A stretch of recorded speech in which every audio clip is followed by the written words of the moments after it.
Hola, hola, buenas tardes para todos, espero que se encuentren muy bien. El día de hoy vamos a tener nuestro programa de viajes al interior, este espacio que hace parte del canal de YouTube Parceros por el Mundo. El día de hoy vamos a estar con nuestra psicoterapeuta Luz Beatriz Orrego hablando de un tema trascendental y es todo lo relacionado con el tema de los celos. Este programa lo estamos haciendo con dos objetivos. El primero es desmitificar esta falsa creencia de que si no me cela, no me ama. Y el segundo objetivo es sensibilizar acerca de los límites, porque ¿sabían ustedes que hay cifras impresionantes alrededor de la violencia contra las mujeres por los celos? Una de cada 3 mujeres en el planeta es violentada física y psicológicamente por sus parejas o sus exparejas, y cada 2 horas es asesinada una mujer. Y 85.000 de estas mujeres son asesinadas intencionalmente por sus parejas que no saben controlar los celos. Así que este tema es tan importante como la vida misma, así que invitemos a Luz Beatriz para que nos ayude a entenderlo un poco más, para que nos ayude a entender cuándo es necesario decir pare y poner límites y cuándo es necesario buscar ayuda. Bienvenidos.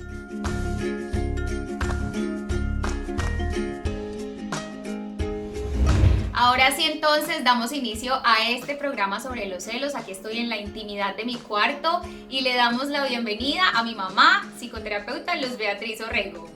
Mami, bienvenida. Mami. Hola. Hola, ¿cómo estás? ¿Cómo estás? Súper bien, emocionada de hablar de este tema, al mismo tiempo un poco acongojada por las cifras que nos presenta la ONU. Muy tristes estas cifras, muy tristes la realidad. Y muy importante hablar sobre este tema. Gracias por estar aquí hoy con nosotros, mami. No, gracias a ti, hija, por invitarme siempre y por la gente también, Dani. Porque la gente ha sido muy querida con nosotros. Sí. Las preguntas son muy respetuosas, los comentarios igual. Mucha gente suscribiéndose, entonces muchísimas gracias. Este programa es con todo el amor hecho para ustedes, para que mejoren su vida y su salud mental. Así es. ¿Qué tal y nos vamos a invitar a un cafecito, a un tecito mientras hablamos de este tema como para relajarnos y no estresarnos tanto con estas cifras tan alarmantes? Ay, sí, mira, yo ya tengo uno acá. Bueno, yo aquí y tengo me parece importante que lo hagamos porque es un tema que necesita tranquilidad y café. Exacto, y té, café, lo que quieran.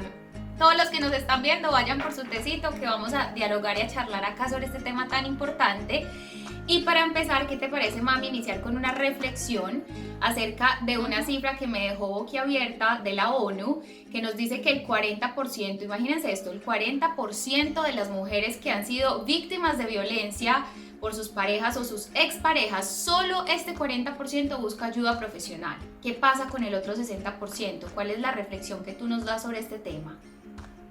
Pues yo pienso que hay miedo, que hay agobio, que no se ha elaborado bien cuál ha sido como la consecuencia de todo lo que se ha vivido con una persona celópata, hombre o mujer, porque es que a veces nos expresamos mucho frente a las mujeres, pero también hay hombres que sufren mucho con el tema de la celópata.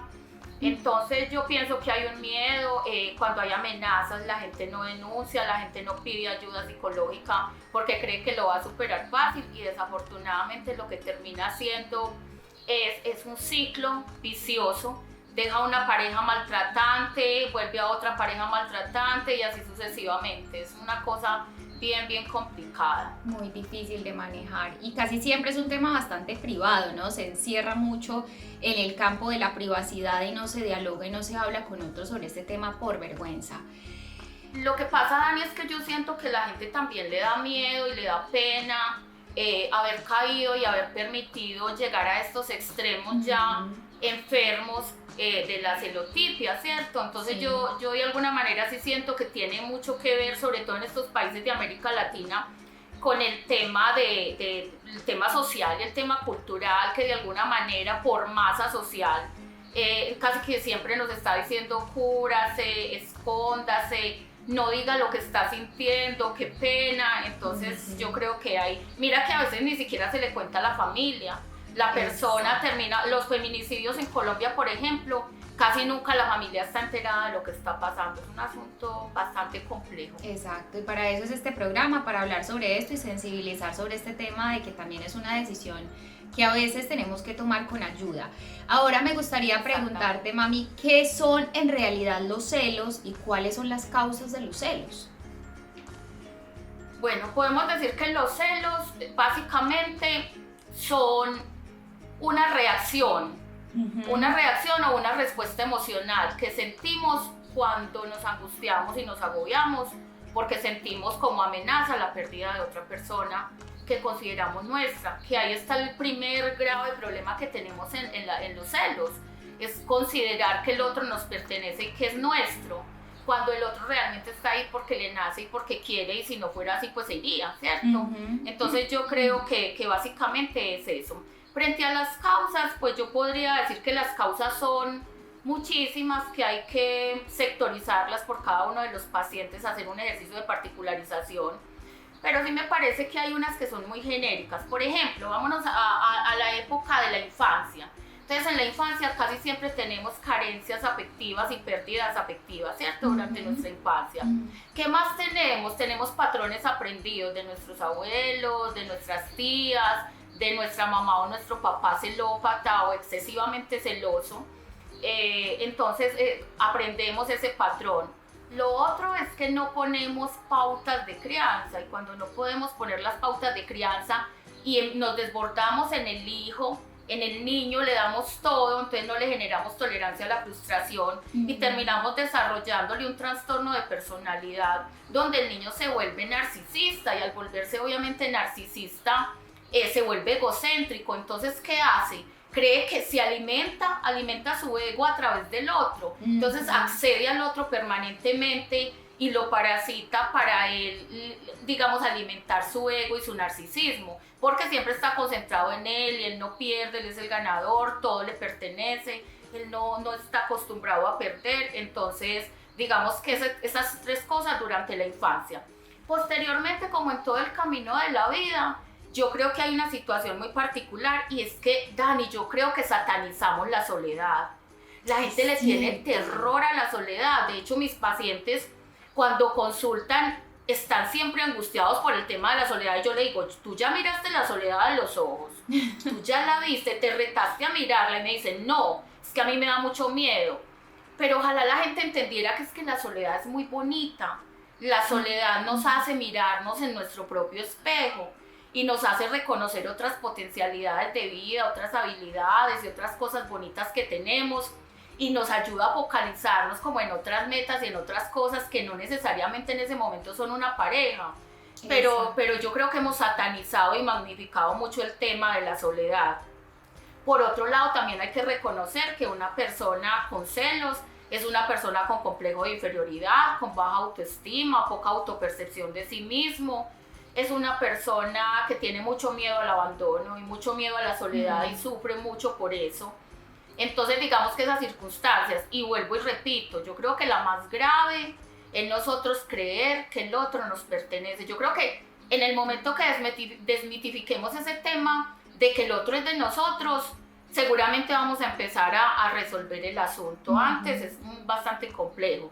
También hay una situación particular y que me parece una causa muy subyacente y muy rara, pero que se presenta mucho, y es que siempre tenemos celos cuando venimos de relaciones anteriores de celos.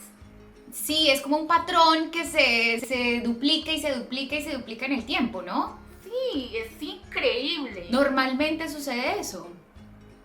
Y es el miedo, además, porque es el miedo a que esta otra persona vuelva y me haga lo mismo, una cosa que yo sufrí y que me dolió tanto, porque el tema de la infidelidad es un tema bastante doloroso, muy fuerte a nivel emocional, entonces, y golpea mucho la autoestima. Entonces imagínate, casi siempre cuando las personas vienen de relaciones pasadas donde vivieron infidelidad, creen que con todas las parejas van a padecer lo mismo. Exactamente. Ahí cuando mencionabas el tema de la soledad, yo sí que me he vuelto una maestra en ese tema.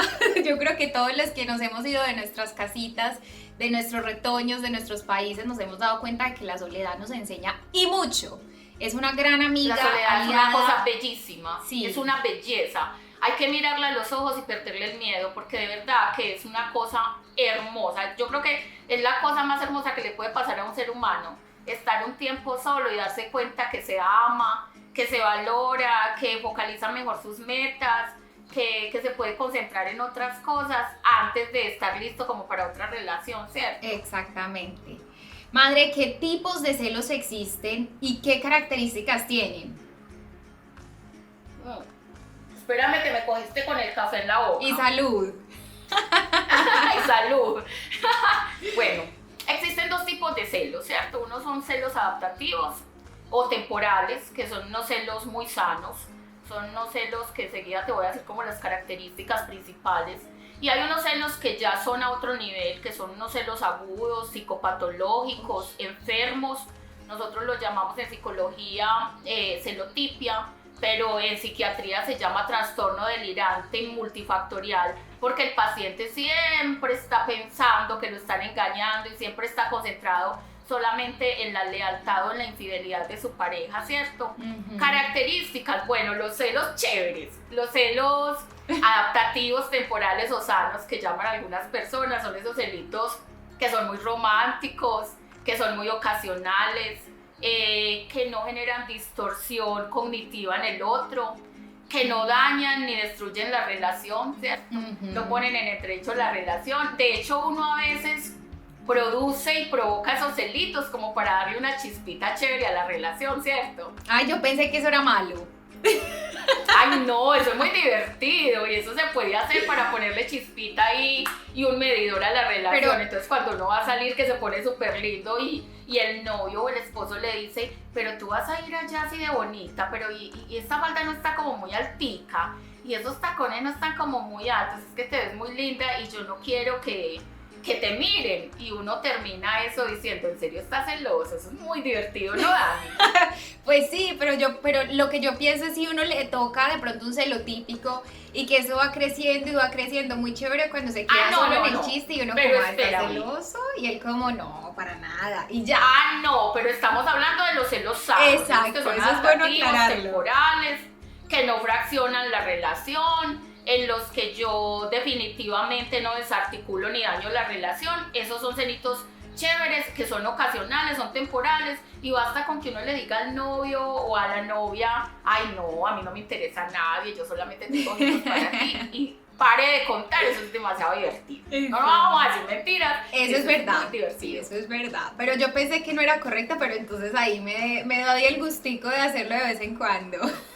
No, es supremamente divertido. Ya otra cosa son los celos patológicos. Los celos patológicos, como les decía ahora, son unos celos que son muy agudos, muy paranoicos. Son unos celos de verdad muy enfermizos, donde hay una preocupación excesiva por la lealtad del otro. Y justamente esa preocupación excesiva lo que hace es que desarrollemos unas conductas de control totalmente rebosadas sobre el otro, y que empecemos a manejarlo y a controlarlo.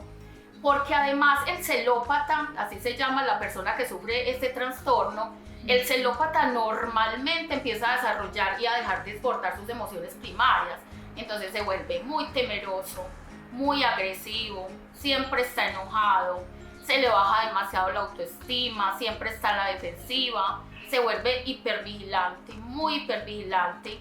Y entonces es una persona que permanentemente sufre mucho y puede caer incluso en estrés muy agudo, en ansiedad, en depresión, en ansias de muerte. Y mira, por ejemplo, Dani, que muchos de los suicidios en el mundo se han presentado por exceso de celos, que ni siquiera están comprobados, pero que la persona simplemente por dejarse llevar por ese proceso de celotipia o de trastorno delirante, lo que termina haciendo es suicidándose, ¿cierto? Entonces es un asunto bastante delicado, donde se pierde mucho la libertad, la paz, la tranquilidad, y genera demasiado dolor emocional. ¿Y qué rasgos de personalidad entonces tiene esta persona celotípica o esta persona celosa? Bueno, la persona celópata normalmente desarrolla trastornos de personalidad, como les decía ahora. Entonces es esquizoide. ¿Qué es esquizoide? Que no le gusta interactuar con nadie, no tiene vida social, pero no solamente porque él no quiera tener vida social o ella no quiera tener vida social, sino para que el otro no vaya y tampoco tenga vida social. Entonces empieza a encerrarla como en un círculo de tú y yo. Solamente estamos tú y yo y compartimos tú y yo, pero yo te aíslo de la familia y te aíslo de los amigos y de las fiestas y de las comidas del trabajo y de las salidas, etcétera. Entonces eso es una persona esquizoide. Normalmente lo desarrolla perfectamente un celópata. Un celópata también desarrolla obviamente un tema de narcisismo, lo decíamos ahora, de ego. Entonces siempre está concentrado en él y todo le pertenece y él no es capaz de liberarse ni de soltar nada o de que lo suelten porque no es capaz de sentirse perdedor, necesita alimentar permanentemente su ego. También es una persona muy paranoica, exageradamente paranoica. Ve la película, él mismo la crea, él mismo la recrea y él mismo busca la evidencia que le haga sentir que efectivamente está en lo cierto. Es una persona muy insegura, demasiado insegura, con demasiada dependencia emocional. Siempre está pegado del otro, es muy chantajista emocional. Cuando no lo incluyen, por ejemplo, en los programas, siempre se molesta y empieza a amarrarle la culpa al otro y a decirle, por ejemplo, que si te vas me enfermo, que cómo me vas a dejar solo, que yo prefiero que no salgas, ese tipo de cosas. Normalmente es una persona con mucho temor al abandono, muchísimo. Tiene unos delirios impresionantes de que siempre le van a quitar lo que le pertenece, ¿cierto? Es altamente inseguro, es una persona altamente insegura y sobre todo es una persona que no se focaliza en las metas porque es una persona que siempre está concentrado en el otro o en la otra.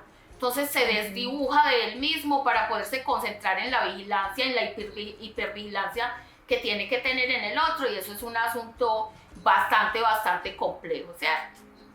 Uy, gracias mami por todas estas características porque yo creo que más de una chica o chico está ahí empezando a identificar esos patrones de comportamiento en sus parejas y entonces aquí hay que tener un ojo bien puesto, bien mucho abierto. Cuidado, sí, para tienen que tener decisiones. Mucho cuidado porque esto es un caldo de cultivo. O sea, yo quiero que ustedes entiendan, es que el celópata empieza muy querido, pero posteriormente él se va agudizando en su enfermedad. Es que esto es un asunto sobre el que él no tiene control. Entonces él va agudizando y si nosotros dejamos extralimitar, créanme que vamos a terminar con episodios muy graves de violencia. Exacto, mami. Entonces aquí en este tema que estamos hablando, podríamos entonces decir que hay celos sanos y hay celos patológicos. Sí. Pero ¿cuáles son esas características de estos y cuáles son las consecuencias de cada uno para nosotros saber si, bueno, lo que estamos viviendo son unos celos sanos y pasables o son unos celos que tenemos que decir definitivamente paro acá? No, lo que yo les decía ahorita, hay unos celos que son sanos y que son ocasionales, porque no dañan ni distorsionan la relación, ni generan ningún deterioro, ¿cierto? Como a nivel cognitivo en el uno o en el otro. Son celos que se arreglan fácil con un abrazo, con un beso, con una sonrisa, con un te quiero, con un no, yo no miro a nadie o relájate y bueno, no pasó nada. Y son muy ocasionales, es que son muy ocasionales. Ya otra cosa son los celos de que de 7 días de la semana yo siento celos 5 o 4 días o 3 días, eso ya es un asunto que empieza a escalonar y agudizarse de una manera muy desbordada. Entonces el celópata normalmente no se hace muy consciente de lo que está haciendo, pero cada vez le gusta más y lo disfruta más el hecho de parasitar y de acceder al otro para alimentar su ego. Es una cosa muy complicada. Las características, como les decía ahora, de la celotipia o de esa enfermedad es que el otro se siente totalmente prisionado, pues se siente en prisión de verdad, o sea, claustrofóbico, encerrado, pierde la identidad, ya deja de ser él mismo o ella misma porque tiene que hacer lo del otro y lo más grave es que siempre tiene miedo, o sea, ya no disfruta la presencia del otro sino la ausencia del otro. Cuando el otro no está puede ser él, pero cuando el otro llega se siente totalmente claustrofóbico, totalmente encerrado y es un asunto muy delicado porque yo al perder mi identidad pierdo mi libertad. Entonces yo dejo de ser yo pierdo mi esencia y termino viviendo el mundo del otro para complacerlo y para que él se sienta bien. ¿Y a qué edad empezamos a sentir esa...? Perdón, Dani, tú me hablabas ahorita de las consecuencias. Las consecuencias son básicamente eso, la enfermedad del uno y el egocentrismo y el alimento del otro. Uno que es parasitado y otro que parasita. Y el que parasita se alimenta su ego, mientras que acaba desdibujando al otro Y mira que es muy, muy patológico eso, porque tanto el celópata y quiere tener intentos de suicidio como el que se siente prisionero. El que se siente prisionero o la que se siente prisionera también se quiere morir, ya no quiere vivir, tiene ansias de muerte porque la vida sí es cero. Exactamente. Madre, ¿y a qué edad empezamos a sentir celos? Porque, o sea, de acuerdo a esta explicación que nos estás dando, podríamos decir que todos los seres humanos en determinado momento de la vida podemos sentir celos sanos, pero ¿en qué momento empezamos a desarrollar estos celos? Bueno, nosotros empezamos a desarrollar los celos desde el primer año de vida. Y es muy lógico porque primero nosotros tenemos unas fases de enamoramiento con el papá y la mamá. Y si tú te das cuenta, Dani, a veces cuando el papá y la mamá se están dando un beso, el niño llega y les pone una mano en la mitad de la boca. Sí. Para separarlos, y arma el berrinche, o ahí toca la puerta por la mañana o por la noche y dice que tiene miedo para que lo dejen dormir en la mitad, pero inconscientemente lo que el bebé está haciendo ahí es simplemente separando a papá y mamá para él cobrar el afecto que necesita, ¿cierto? Posteriormente en el proceso de vida, entonces cuando hay cambios en la estructura familiar, cuando llega un padrastro, una madrastra, un novio de la mamá, una novia del papá, etcétera, empiezan a pasar como este tipo de situaciones. También obviamente cuando llegamos a la adolescencia es una etapa en la que necesitamos reforzar mucho nuestra autoestima y nos sentimos muy perdidos. Esa es una época en la que normalmente agudizamos mucho el tema de los celos. También sentimos obviamente celos después de los 30. Más o menos la edad de los 30 años los celos vuelven y se agudizan de una manera increíble. Y ahorita más adelante les voy a contar por qué razones, pero se agudizan de nuevo mucho. Entonces tenemos como esas 3 etapas desde el primer año. Claro, y todos podemos sentir celos, pero en niveles diferentes. Hay celos sanos y celos enfermos, todos sentimos celos, pero sí los sentimos como en niveles distintos. Bueno, mami, ¿cuáles son esas señales de alarma? Porque esto me parece fundamental para nosotros poder aprender a reconocer cuando unos celos se van volviendo de estos celos sanos a unos celos paulatinamente enfermizos. ¿Cuáles son estas señales de alarma a las que les tenemos que decir, ahora qué está pasando, hay que parar acá? ¿Cuáles son estas? Sí. Señales de alarma, entonces tenemos como muchas. Yo creo que tenemos demasiadas. Mejor.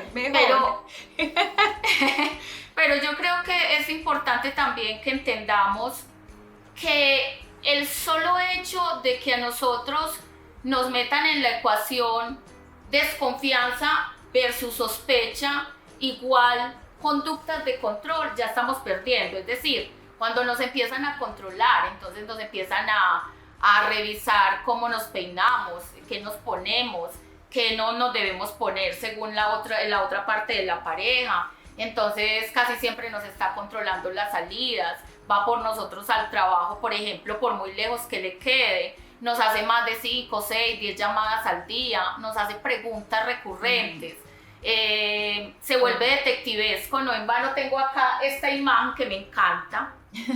Se vuelve un detective, entonces se inventa la película, busca la evidencia para reforzar su propia película.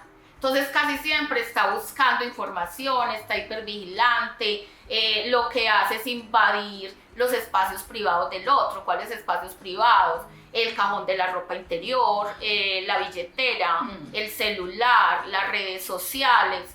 Pide las claves de acceso de las redes sociales, me parece gravísimo, pero siempre tiene control sobre las claves de acceso y sabe exactamente quién mandó una solicitud de amistad, etcétera, y si fue aceptado o no, y les hace todo el seguimiento. Entonces una persona que sufre mucho porque está viviendo el sufrimiento de la infidelidad sin que haya infidelidad, solamente por esta película que se crea. Entonces mira que acá en la imagen tengo el guasón hasta tomando la fotico, entonces consigue quien la siga o él mismo la sigue y empieza a hacer una serie de preguntas. Esa hipervigilancia extrema que agobia tanto, porque tanto el celópata como la otra parte, la víctima, sufren demasiado.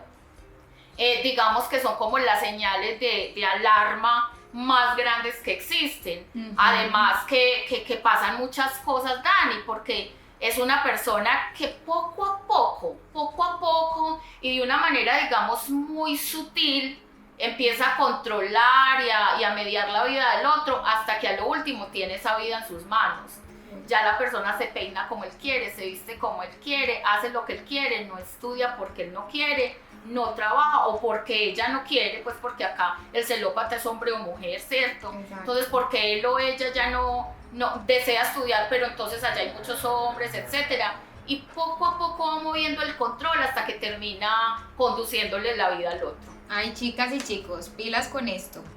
Muy importante. Pilas con esto, es muy delicado. Y empiezan con un golpecito de no lo mires, o él te está mirando y eso se va desbordando de una manera, mejor dicho, abrumadora. torrencial. Ujú. Madre, ¿y todo esto es un activador cerebral o son las situaciones hereditarias, culturales, de la media que tienen algo que ver con el que se desarrollan este tipo de celos? Ambas, Dani, mira.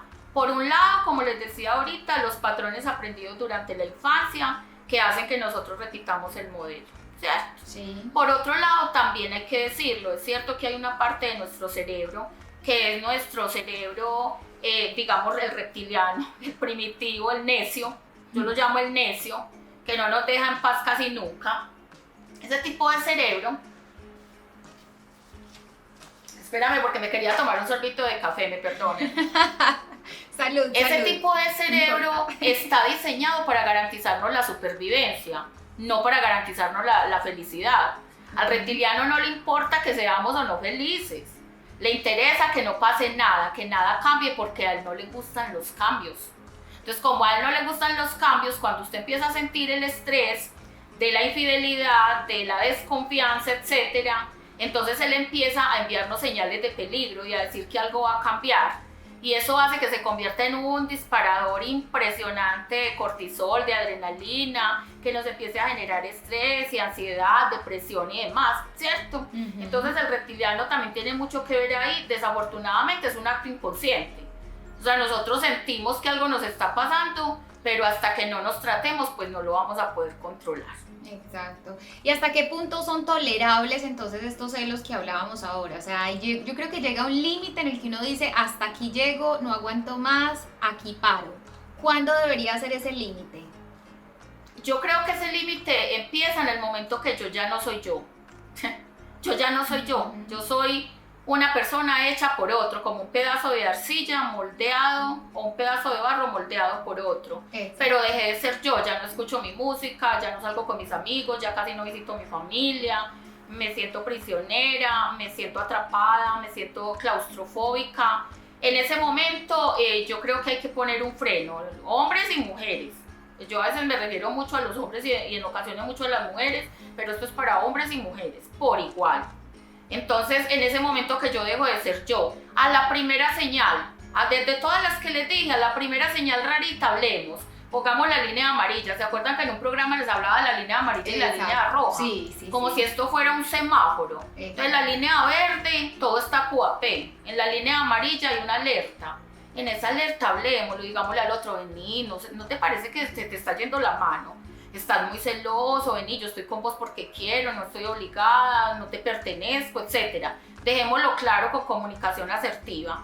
Y en la tercera línea, cuando eso ya se está empezando a desbordar, lo primero que hay que hacer es contarle a nuestros seres queridos o a nuestros amigos, porque es que guardar un tipo de violencia de esto, porque es que los celos no son amor, son violencia. Cuando yo guardo este tipo de cosas, eso se va llenando ese morralcito de acá de la parte emocional. Y cuando menos pienso, eso explota de alguna manera y vienen los golpes, las heridas, la muerte, porque muchas veces me asesinan por eso y la familia no está ni siquiera enterada y los amigos ni siquiera saben.